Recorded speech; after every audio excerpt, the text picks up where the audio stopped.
내려갈 때 비행기가 막 날다 점차적으로 막 내려가면서 그 땅하고 이렇게 맞붙이면 따다다다 하면서 가잖아요. 네. 그 순간이 너무나도 행복해요. 드디어 남한 땅을, 대한민국 땅을 밟았구나. 정말 그 순간이 저는 평생 잊지 못하겠고 어쩌면 내 인생의 최고의 순간이 아니었나. 예, 그런 생각이 들었어요. 탈출 후에 여러분들 겪었던 이야기 이렇게 쭉 들었는데 자 이렇게 힘들게 해서 대한민국에 왔습니다. 자 오고 나서 탈북 과정의 고통을 잊게 해준 대한민국의 그 어떤 것 무엇이었을까요? 남한에 와서 받은 제일 큰 선물은 중국 여행이었어요. 중국 여행. 예. 처음에 그 한국에 와서 1년 만에 네. 엄마를 만나려고 그 연길로 가는 비행기를 탔어요. 근데 그 비행기를 한국 사람이라는 그 신분으로 한국 여권을 들고 당당히 그 비행기를 타니까 감회가 새로운 거예요. 1년 전만 해도 정말 그 사시나무 떨듯이 막 바다바다 떨면서 왔던 중국이 정말 공포스럽고 무서웠던 그 중국이 이제는 당당한 대한민국 국민이 되어가지고 그 민증을 갖고 그게 또 멋있게 보이려고 선글라스를 끼고 가죽 재킷을 또 이렇게 질렀어요. 예, 엄마 만나려고. 그걸 사 입고 이렇게 딱 가는 그 제 자체가 너무나도 제 스스로가 폼나는 거예요. 당당한 대한민국 국민이라는 그 여권을 들고 간다는 것이 너무나도 행복했고 그 여권에 힘이 있어요? 예, 정말 그 자부심이 있어요. 대한민국 국민이라는 자부심. 그때 와 내가 이렇게 내 이 여건이 내 이 나를 증명하는 내 국가가 있다는 게 너무 자랑스럽고 아이고. 와 근데 참 대단하세요. 네. 가보니까 이렇게 자유롭게 다닐 수 있는데. 네, 너무 감사했어요. 제가 오히려 힘들었던 그 모든 길이 감사하게 생각됐었어요. 그거 혹시 아세요? 여권 앞장 딱 펼치면 뭐가 쓰여 있는지 아세요? 대한민국. 정부? 아니 뭐. 그렇지 않아요. 다 저희 어우 나 인천공항 바닥 이후에 또 한 문제 있구나. 저도. 나 여권 정말 내가 3권 썼는데. 한 장 한 장 딱 펼치면 첫 장 이름이랑 그것도 아니에요. 그 첫 장 딱 펼치면 무궁화 그려졌잖아요. 그 무궁화가 있고 거기에 영어랑 한글로 글씨가 쓰여 리퍼블릭 있는 오브 코리아. 이 사람은 대한민국 국민으로서 최선을 다해서 모든 조건을 다 보장해달라고 쓰여 있어요. 진짜 그거를 몇 번 읽었는지 몰라요. 계속 읽었어요. 이 사람은. 진짜 그거 읽을 때마다 너무 뭉클뭉클한 거예요. 내가 어디를 가든 우리 대한민국이 나를 지켜주는 거잖아요. I don't know why. Every time we touch, I feel alive. There's nothing like it. People say that love can't be that strong. You might just believe it. Let me show you, I can prove them wrong. Listen to my heart beat for you, telling you that I adore you. If you wanna know how much I feel inside, listen to my heart, come closer, let me wrap my arms around you. There's nothing I can do, I'm so in love with you. Just listen to my heart.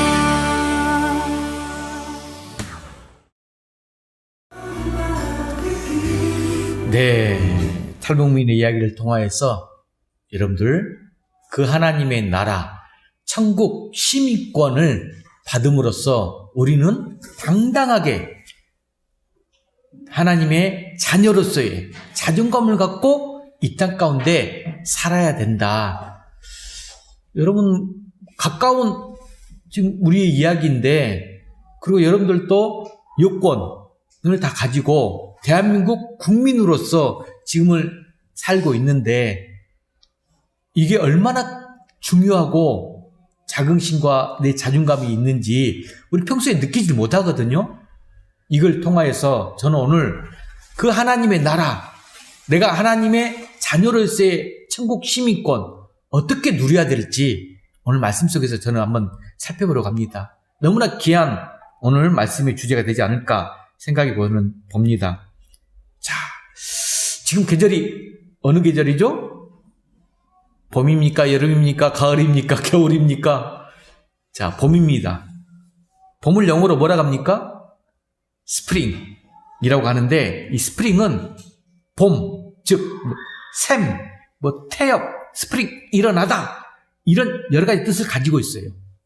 자, 봄은 이 땅속의 씨앗이 마치 이거 춤을 추는 것처럼 땅 위로 솟아오르는 계절이 봄입니다.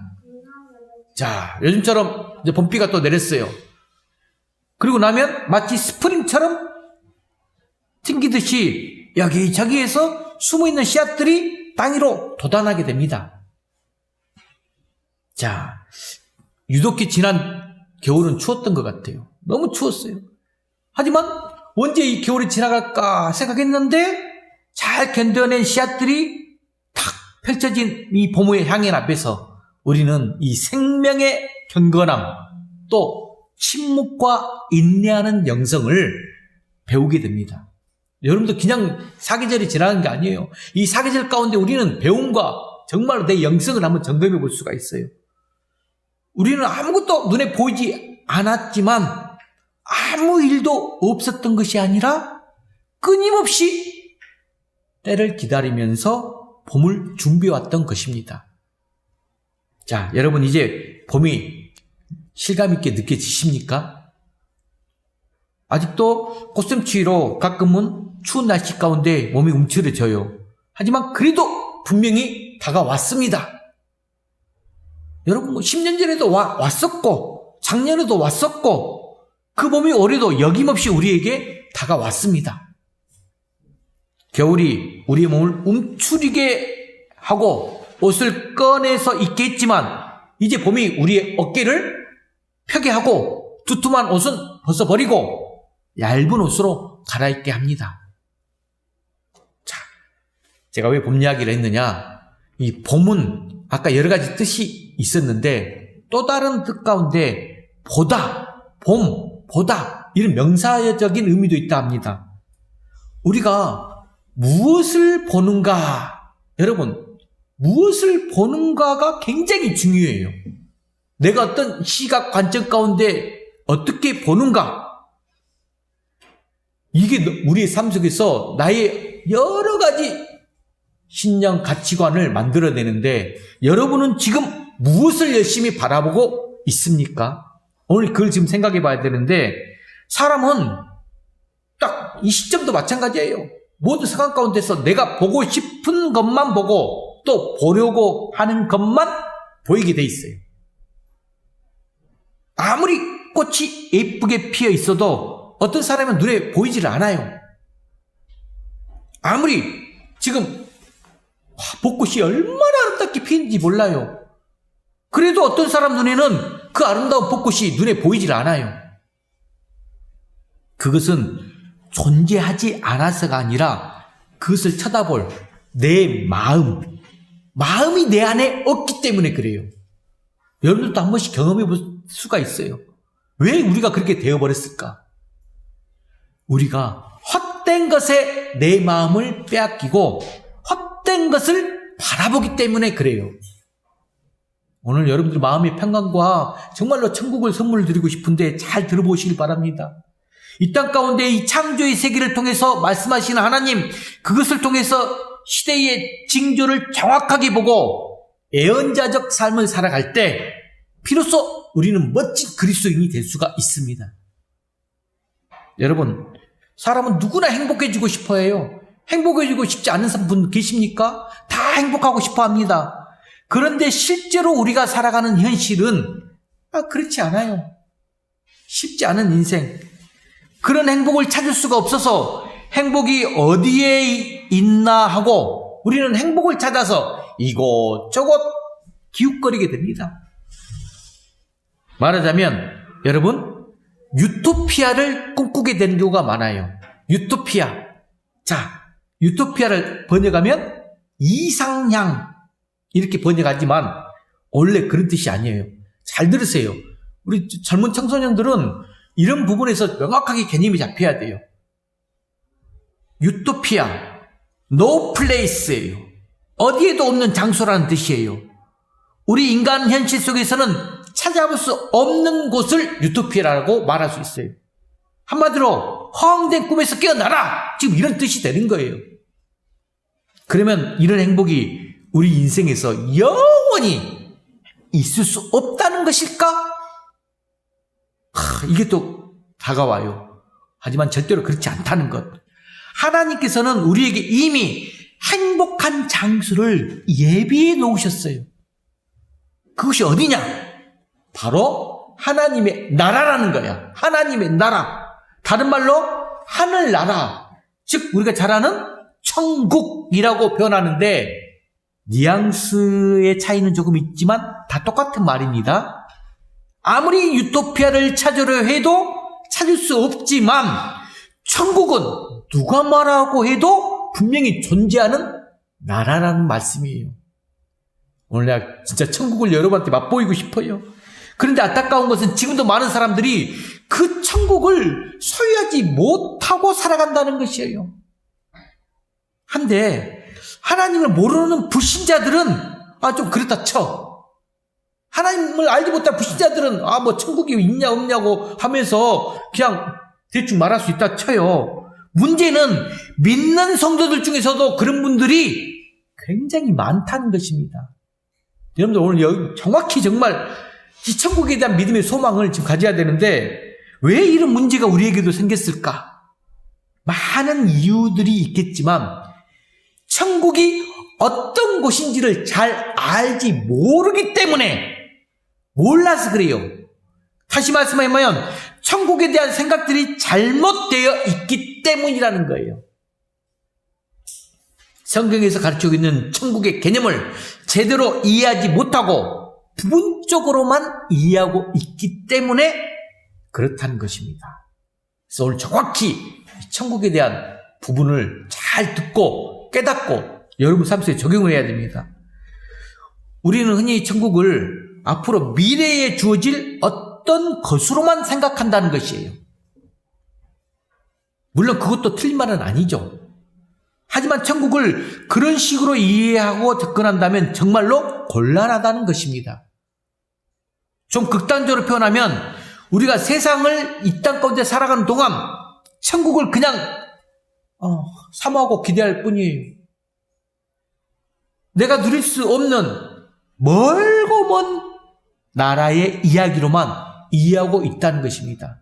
그렇기 때문에 신앙생활을 제대로 하지 못해요. 이 땅의 삶 가운데서 염려, 근심, 걱정, 불안을 다 갖고 살아요. 여러분 오늘 잘 들으면 정말 이 땅 가운데 천국의 맛을 볼 수 있는데 성경을 잘 살펴보면 천국은 우리가 장차 들어가서 살게 될 미래적 의미 그것도 있어요. 있지만 지금 이 순간에도 우리가 경험하고 누릴 수 있는 현재적 의미도 가지고 있다는 것입니다. 자, 잘 들으세요. 우리가 이것을 모르면 정말로 불쌍한 사람들이 될 수 있는데 천국이 내 손에 닿을 듯 말 듯 내 눈앞에 가까이 와 있는데도 보지를 못해 누리지를 못하고 들어가지도 못하는 참으로 어리석은 삶이 되고 많은 것입니다. 정말 잘 알아들어야 돼요. 제발 좀 천국을 알면 여러분의 삶이 바뀝니다. 저와 여러분은 절대로 그렇지 않게 되기를 제가 소망합니다. 천국을 확실히 알고 그 천국을 날마다 누리면서 이 땅 가운데서 행복하게 살아가는 우리 풍화물의 모든 성도가 되시길 주의 이름으로 간절히 축복합니다. 자, 그래서 지금 제가 간절한 마음으로 여러분에게 천국을 지금 소개하고 싶은 거예요. 집중해서 들으세요. 자, 흔히 여러분 천국 하면 우리가 어떤 생각이 먼저 떠오르냐면 장소적 개념으로 천국을 이야기를 해요. 장소. 하지만 성경에서 말씀하고 있는 천국은 장소의 개념이 아니라는 것. 자, 여기서부터 출발이에요. 잘 들으세요. 오늘 본문 20절 말씀 다시 한번 봐볼까요? 바리새인들이 예수님께 이런 질문을 해요.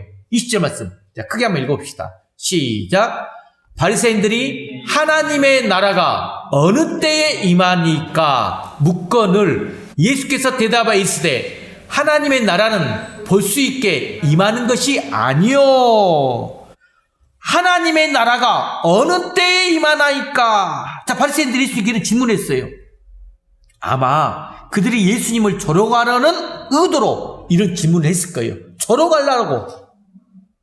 하나님의 나라가 이렇고 저렇고 설명하는데 도대체 그의 나라가 우리에게 언제 임한단 말입니까? 이런 식의 질문이에요, 지금. 얼른 보면, 자, 시기를 묻고 있는 듯 합니다. 사실은 그런데 장소의 문제를 따지고 있는 것이에요. 그들은 분명히 바리새인들은 정치적 메시아를 기대했거든요. 이스라엘의 독립을 꿈꾸고 있었거든요. 그것은 눈에 보이는 가식적인 나라였어요. 그 나라가 언제 이루어지느냐? 당신이 그런 나라를 과연 셀 수 있겠느냐? 라는 질문이에요. 여러분 지금도 지금 서울, 부산 보궐선거를 막 하면서 많은 정치적 막 주장을 내세우면서 이야기합니다. 언제 미지의 약속들을 막 하고 있어요. 그러면 서로 이제 공격도 합니다. 그런 부분과 비슷해요. 지금 싸우고 있는 거예요. 이때 예수님은 어떻게 대답하셨습니까? 하반절 말씀. 하나님의 나라는 볼 수 있게 임하는 것이 아니다 라고 지금 이야기를 했어요. 눈에 보이는 장소보다 더 중요한 뜻이 있다는 것이죠. 여러분, 총독 빌라도가 예수님을 신문할 때 대답하셨던 말씀이 바로 그런 의미였어요. 그게 바로 요한복음 18장 36절 말씀 속에서 나와요. 예수님께서 내 나라는 이 세상에 속한 것이 아니니라 라고 대답하셨거든요. 이 세상에 속한 것이 아니다. 한마디로 하나님의 나라는 세상의 나라와 차원이 다르다 이 말이에요. 하나님의 나라는 영적인 나라다. 자, 이 말씀이에요. 여러분 말씀을 좀 깊이 잘 지금 여러분들이 새겨 듣고 이해를 해야 됩니다. 장소보다 더 중요한 개념이 있는데 그것이 바로 뭐냐? 따라합시다. 하나님의 통치. 하나님의 지금 통치라는 말씀이에요. 그것을 위해서 하나님이 지금 우리 가운데 임재에 계신다는 거예요. 잘 지금 분별하면서 들으셔야 돼요. 하나님 나라의 기본 개념은 따라합시다. 하나님의 임재와 하나님의 통치. 하나님의 임재와 하나님의 통치라는 거예요. 장소에 관계없이 하나님이 통치하시면 바로 그것이 뭐다? 하나님의 나라라는 거예요. 자, 이것을 지금 이제 깨달아야 돼요. 자, 말씀 한 구절 볼까요? 누가복음 11장 20절 말씀. 여기 보면 예수님이 벙어리 귀신 들린 사람에게 귀신을 쫓아내는 장면이에요. 벙어리 귀신 들린 사람을 쫓아낼 때 어떻게 말씀하셨느냐? 자, 읽어볼까요? 11장 20절 시작. 그러나 내가 만일 하나님의 손을 힘입어 귀신을 쫓아내는 것이면 하나님의 나라가 이미 너희에게 임하였느니라. 여러분, 성경 우리가 지금 책 같은 것을 읽으면서 정말로 이 책을 통해서 우리가 영적인 지식, 지혜를 많이 얻고 내 삶의 방향이 바뀝니다. 그런데 책 중에 책이 성경책인데 다른 책보다도 여러 책을 읽는 것도 중요하지만 한 권의 책을 한 10,000번 읽어보세요. 성경책을 다른 책 안 읽어도 좋아요. 성경책만 정말 수없이 읽어보세요. 얼마나 많이 풍성해지고 비밀이 숨겨져 있고 내 삶을 변화시킬지 모릅니다. 이 말씀 하나만 가지고도 여러분들이 정말 바르게 깨닫고 방향을 잡을 수 있어요. 요즘에 제가 이제 EBS 방송 보면서 교육방송을 보면서 문해력이라는 것을 좀 듣고 공부를 좀 하고 그랬었는데 문해력이 뛰어난 아이들과 문해력이 뛰어나지 않는 아이들은 삶 속에서 관계 속에서 또 어떤 상황과 사건 속에서 받아들이는 부분이 다릅니다. 거기에서 지혜가 뭐냐면 책을 많이 읽는데 소리내서 책도 읽고 여러 책을 읽는 것보다는 한 권의 책을 통하여서 많은 질문을 나누는 거예요. 제가 왜 갑자기 설교하다가 이런 이야기 하느냐? 오늘 천국에 대한 비밀을 말씀하면서 이걸 지금 제가 굉장히 질문하고 말씀을 통하여서 적용하고 말씀을 통하여서 이야기하는데 정말 잘 받아들이면 여러분이 어느 순간부터 새로운 세상과 정말 이 땅 가운데 천국의 맛을 경험할 수 있기 때문에 그렇습니다. 자, 여기서 오늘 누가복음 11장 20절 말씀에서 우리는 하나님의 나라의 본질이 무엇인지를 알 수가 있어요. 자, 지금 귀신에 들린 사람의 인격, 지금 이 말씀 속에서 보게 되면 귀신에 들린 사람의 인격을 누가 지금 장악하고 있습니까? 바로 마귀가 장악하고 있다는 거예요. 사탄 마귀가 지금 그 사람을 통치하고 있어요. 그런데 하나님의 능력으로 말미암아 그 사람에서 마귀의 세력이 귀신을 쫓아내고 있어요. 쫓겨났습니다.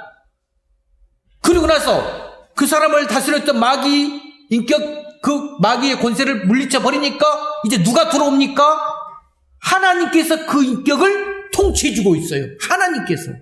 이런 의미에서 지금 말씀 가운데 하나님의 나라가 이미 너희에게 임했다라고 예수님이 말씀하고 계시는 거예요. 하나님 나라의 본질이 이런 통치의 개념이기 때문에 이중성을 가지고 있다는 거예요. 이중성. 우리가 장차 들어가 될 미래의 천국 맞습니다. 있어요. 있지만 우리가 살고 있는 이 땅에서도 천국이 있다는 거예요. 여러분, 미래의 천국에 대한 소망도 우리 가져야 돼요. 그것이 있기 때문에 예수님을 믿고 구원의 소망을 갖고 천국의 소망을 갖고 살아가는 거예요. 그러면 이 땅이 너무나 허무하거든. 하지만 지금 우리 마음에, 우리의 삶에 들어오셔서 통치해 주시면 우리 마음이, 우리의 삶이 바로 천국이 된다는 것입니다. 하나님이 통치하는 것이 바로 천국이라는 것이에요. 내가 왜 오늘 말씀을 준비했느냐? 나 이 코로나 시대에 팬데믹 시대를 맞이하면서 너무 가슴 아픈 일들이 내 주변에서, 특히 믿는 사람들 앞에서 제 가슴을 찔러요. 너무 아파요. 조금만, 그래요. 우리 코로나19로 방역 체제를 잘 준비하고 정말로 잘 지키고 나가야 되죠. 근데 믿음이 흔들려. 애매가 흔들려. 하나님이 나를 누리지를 못해. 그걸 보면서 정말 믿는 잡지 않는 이 그리스도인들의 모습을 보면서 너무 안타까워요. 그래서 오늘 마음속 가운데서 정말로 내가 누리는 천국을 좀 경험하고 싶고 나누고 싶어서 말씀을 준비했습니다. 자, 이 다음에 우리가 예수님은 또 뭐라고 말씀했느냐? 자, 21절을 넘겨보세요. 오늘 본문 21절. 자, 누가복음 7장 21절. 자, 한번 읽어볼까요? 시작. 또 여기 있다 저기 있다고도 못하리니 하나님의 나라는 너희 안에 있느니라. 예수님께서도 지금 이렇게 말씀하셨다는 거예요. 요한복음 1장 14절 말씀도 말씀이 육신이 되어 우리 가운데 거하심에, 이 말씀이 육신이 되어 우리 가운데 계신다는 뜻이에요. 이 말씀이 예수님이 우리 안에 계신다. 임재와 통치의 개념을 지금 모두 포함하고 있다는 것입니다. 이중성 의미. 여러분 잘 알아야 돼요. 이 땅에서 누리는 하나님의 나라를 말씀하고 있는 내용이에요. 또 요한계시록에도 보시면 장차 우리가 누리게 될 천국을 똑같이 요한계시록에서도 설명하고 있어요. 자, 한번 읽어볼까요? 요한계시록 21장 3절 말씀이에요. 새하늘과 새 땅이라고 표현하고 있는 말씀 9절인데 3절 말씀 시작. 내가 들으니 보호자에서 큰 음성이 나서 이르되 보라 하나님의 장막이 사람들과 함께 있음에 하나님이 그들과 함께 계시리니 그들은 하나님의 백성이 되고 하나님은 친히 그들과 함께 계셔서. 지금 천국을 새하늘과 새 땅이라고 표현하면서 여기에서 21장 3절 말씀을 보게 되면 함께라는 단어가 계속 반복되고 있어요. 함께라고 했어요. 하나님이 우리와 함께 하시는 그곳이 바로 하나님의 나라다. 이렇게 지금 표현하고 있어요. 이 둘의 공통점이 뭡니까? 여러분 반드시 깨달으세요. 하나님의 임재와 하나님의 통치, 이걸 의미하고 있다는 거예요. 지금 우리 안에 누가 계시느냐? 여러분 이걸 정말 정확히 이제부터 알아야 돼요. 내 안에 누가 계시느냐? 누가 나를 통치하고 있느냐? 이걸 질문을 하고 있는 거예요. 우리가 하나님 나라에 들어가려면 어떻게 해야 하느냐? 예수님의 공생의 사역을 시작하면서 하신 말씀 보게 되면 금방 우리는 알 수가 있는데, 자, 마가복음 1장 15절 말씀 한번 읽어볼까요? 마가복음 1장 15절 시작. 이르시되 때가 찼고 하나님의 나라가 가까이 왔으니 회개하고 복음을 믿으라. 하나님 나라가 가까이 왔으니까 회개하고 복음을 믿으면, 즉 우리가 예수님을 믿으면 하나님 나라에 들어갈 수가 있다, 이 말씀이에요. 예수님은 자신의 등장을 가리켜서 뭐라고 했다? 하나님의 나라가 가까이 왔다, 이렇게 표현하고 있어요. 여러분, 지금 이 시대를 보게 되면 하나님 나라에 가까이 왔음을 우리는 실감하고 있어요. 멀지 않았습니다. 우리가 예수님을 통해서 하나님께로 나갑니다. 또 하나님이 우리 안에 들어오셔서 우리를 통치해 주십니다. 그러므로 우리가 예수를 믿으면 바로 지금 하나님의 나라를 누리게 된다는 것입니다. 또 한 구절 읽어볼까요? 골로새서 1장 13절 말씀. 여기 보게 되면 더 쉽게 할 수 있어요. 자, 시작. 그가 우리를 흑암의 권세에서 건져내사 그의 사랑의 아들의 나라로 옮기셨으니, 이 말씀 보게 되면 흑암의 권세, 여기가 바로 마귀의 통치를 의미해요. 하나님을 떠난 인생은 다 마귀의 통치를 받습니다. 마귀에 속해 있다는 뜻이죠. 그런데 우리가 예수님을 믿음으로 말미암아 어디로 지금 옮겨졌다? 여기서도 마찬가지로 하나님 나라로, 사랑의 아들의 나라로 옮겨졌다는 거예요. 하나님의 나라가 이미 우리 안에 들어와 있다는 것입니다. 이처럼 천국은 우리가 이 땅에서도 누릴 수 있고 장차 하나님이 부르실 때 영원한 천국으로 들어가는 것입니다. 이 둘은 별개의 것이 아니라는 것, 서로 통하고 서로 연결이 되어 있다는 것이죠. 어떤 분들은 가끔 주변에 또 이렇게 말을 해요. 믿음이 연약하신 분들이라든지 불신자들은 나중에 가봐야 알지, 들어가 봐야 알지. 하지만 절대 그렇지 않다는 것, 지금 바로 알 수 있어요. 내가 이 땅에서 천국을 누리고 살면, 여러분들이 이 땅 가운데 천국을 누리고 살고 있다고 생각하면 장래에도 천국에 당연히 들어가는 것이고, 지금 천국을 누리지 못하면 장래에도 천국에 들어갈 수 없다는 것이에요. 이게 지금 명제가 되는 거예요. 여러분 명심하시길 바랍니다. 예를 들면 여러분들 용산에 가면 미국 기지가 있어. 지금 바뀌었죠. 평택으로 옮겨가고 있지만, 여러분 만약에 그곳에 가신 분이 저한테 하신 말씀인데, 그 안에 들어가려면 어떻게 하느냐, 미국 기지에. 미국에 들어가는 것과 거의 똑같다는 거예요. 무슨 말씀이냐? 딱 들어가기 전에 신원 확인해요. 아까 우리가 영상 속에서 봤다시피 여권이 있고 대한민국 국민으로서의 어떤 보장이 있어야 되듯이 신원 확인하고 초청되었는가 확인하고 가슴에 또 표시도 달아주고, 또 들어가서 보게 되면 식당에 들어가서 분위기를 보게 되면 거의 미국인과 똑같이, 미국의 삶과 똑같다고 합니다. 음식의 재료도 직접 미국에서 다 가져다 준다고 합니다. 병원도 있고 학교도 있는데 거의 똑같은 수준. 우리가 안 했어도 미국 시민권자들에게 가진 사람들은 함부로 막 못하잖아요, 미국인들은. 무슨 뜻입니까? 장소만 지금 한국에 있어. 있지만, 한국 땅에 있지만 미국과 별다른 것이 없다는 거야. 하나님의 나라도 여러분 마찬가지라는 거예요, 지금. 우리가 장차 들어갈 천국도 있지만 지금 이 땅에서 우리가 그 천국을 똑같이 경험할 수 있다라는 말씀입니다. 오늘 말씀 명확히 해야 돼요. 이미 천국이 우리 안에, 내 안에 들어와 있다는 것이에요. 그 천국을 지금 내가 누릴 수 있다는 것입니다. 또 하나 중요한 것은 그 천국을 다른 사람들과 함께 누려야 한다는 것이 또 중요한 포인트예요. 이것을 가리켜서 첫 번째 하나가 누림, 또 하나는 나눔. 자, 이렇게 지금 표현하면서 나가는데, 이 누림과 나눔, 우리에게 부여된 특권이고 책임이라는 거예요. 자, 그러면 먼저 우리가 천국을 소유하면서 내 안에 들어간 천국을 두 가지 살펴봅시다. 첫 번째, 여러분 명확히 해야 돼요. 내가 누릴 수 있는 그 천국 가운데 누림과 나눔이 여러분의 특권과 의무인데, 책임인데, 누림, 먼저 하나님의 나라가 가까이 있는데도 여러분들이 누리지 못하고 있다. 얼마나 애석할까요? 얼마나 속상하고 억울할까요? 우리는 매일매일 하나님 나라를 누리면서 살아가야 되거든요. 예수님이 가르쳐준 주기도문, 여러분 마태복음 6장 10절 말씀에 오게 되면 하나님 나라를 구하는 내용이 나오잖아요. 자, 한번 마태복음 6장 10절 한번 읽어볼까요? 시작. 나라가 임하옵시며 뜻이 하늘에서 이룬 것 같이 땅에서도 이루어지이다. 여러분 주기도 매일 암송하고 있어요. 여기서 말씀하고 있는 나라가 바로 땅에서 누리는 하나님의 나라예요. 우리가 예수님을 마음에 모시고 살면 천국이 우리 안에 임하게 되는 것.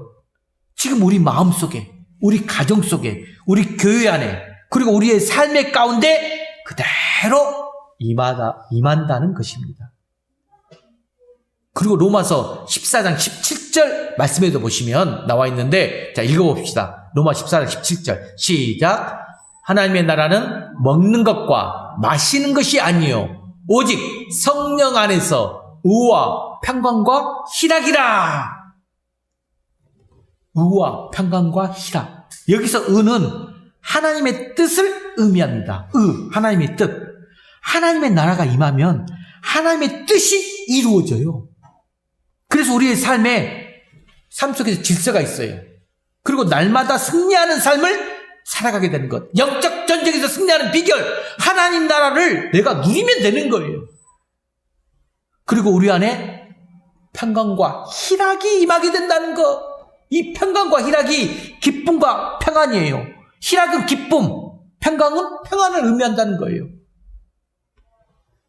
세상에는 참된 기쁨과 평안 여러분 없습니다.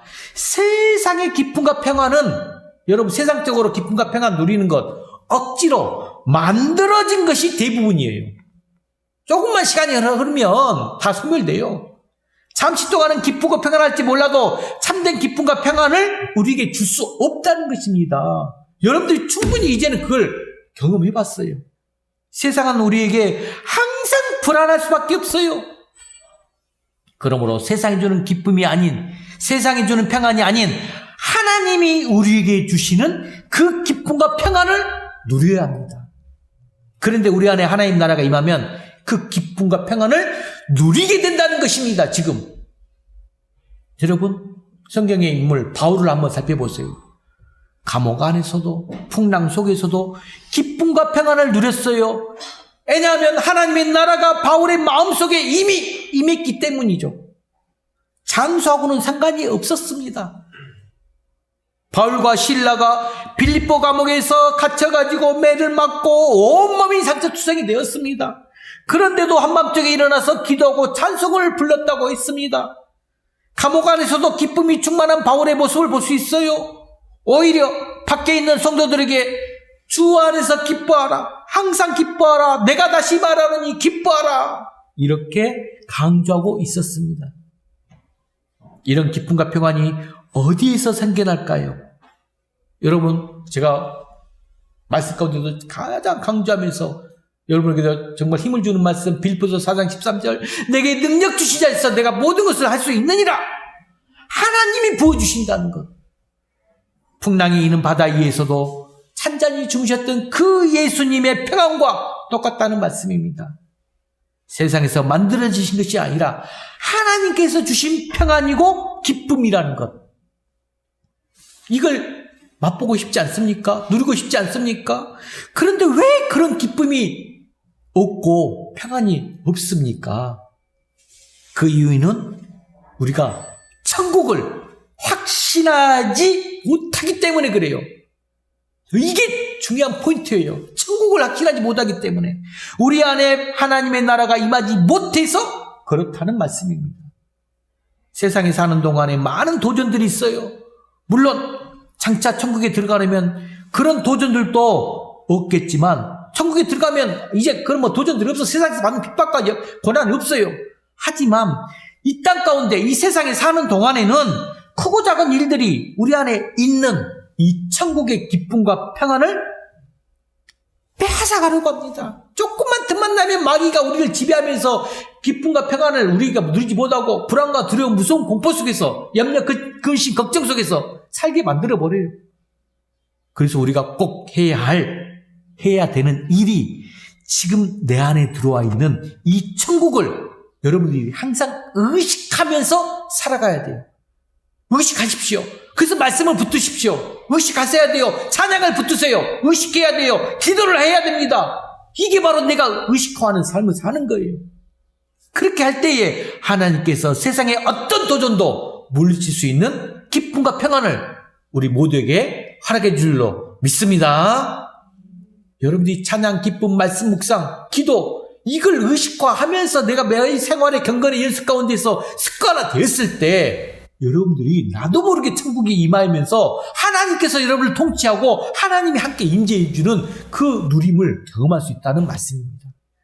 자, 두 번째가 나눔이라고 했어요. 나눔도 한번 살펴볼까요? 우리가 사는 세상에 겉모습은 화려하게 돌아갑니다. 하지만 여러분 정말로 주변을 조금만 살펴보면 영원히 불쌍한 사람들이 얼마나 많은지 몰라요. 행복하지 못해서 아우성이에요. 마음에 기쁨이 없고 평안이 없어서 다들 난립니다. 지금 이 시대가 더 그런 것 같아. 팬데믹 시대, 코로나 시대를 통하여서 정말로 불안해하고 염려하고 서로 의심하고 서로 정말 말할 수 없는 우리 인격적인 모습들을 좀 볼 수가 있어요. 더 특별히 믿음 있는 사람들, 더 연약한 모습들이 더 두드러지는 이 시대예요, 지금. 거기에 참된 만족도 없어요. 정말로 불쌍해요. 그 마음속에 하나님 나라가 들어오지 않았기 때문에 어쩔 수가 없죠. 여러분, 이번 주간 이제 한 주간 고난주간으로 보내게 됩니다. 호산나 위의 침이 매우 절실한 때입니다. 어느 때보다도 죄와 유혹이 많은 시대를 우리가 지금 살아가고 있어요. 웬만한 죄는 여러분 죄처럼 느껴지지도 않아. 이성과 돈의 유혹 앞에 아주 비참하게 무너져 내리고 있습니다. 세상의 분주함과 물질 숭배 사상이 우리로 하여금 이 영적인 것에 관심을 가지지 못하게 합니다.